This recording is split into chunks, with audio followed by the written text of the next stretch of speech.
শান্তিপুর নামে একটি ছোট্ট গ্রাম ছিল। সেখানে বাস করত এক দরিদ্র কৃষক। তার নাম হাসেম। তার ছিল ছোট একটি জমি।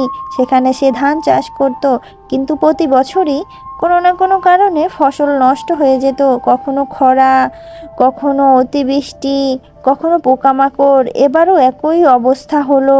চারপাশের অনেক কৃষক হতাশ হয়ে অন্য কাজ খুঁজতে শুরু করলো। কেউ শহরে চলে গেল, কেউ জমি বিক্রি করে দিল, কিন্তু হাসেম হাল ছাড়লো না।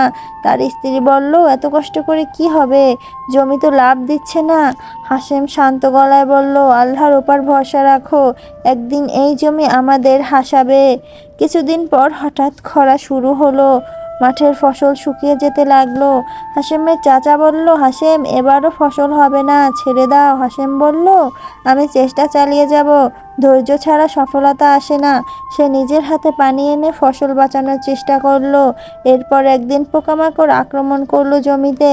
লোকজন বলল, এখন তো সব শেষ হাসেম। কিন্তু হাসেম আবারও চেষ্টা করলো।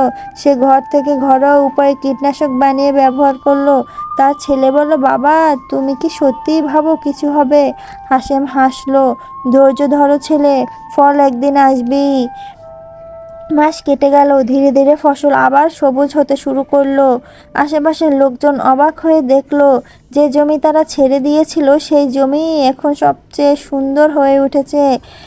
একদিন পুরো গ্রাম হাসেমের মাঠে জড়ো হলো। সোনালি ধানের ভরে গেছে তার জমি। স্ত্রী চোখ ভিজে গেল। সে বলল, তুমি ঠিক বলেছিলে, ধৈর্যের ফল মিষ্টি হয়। ছেলে আনন্দে বলল, বাবা এবার তো আমরা অনেক ধনী হব। হাসেম শান্ত গলায় বলল, টাকা বড় কথা না, আসল জিনিস হলো ধৈর্য আর বিশ্বাস।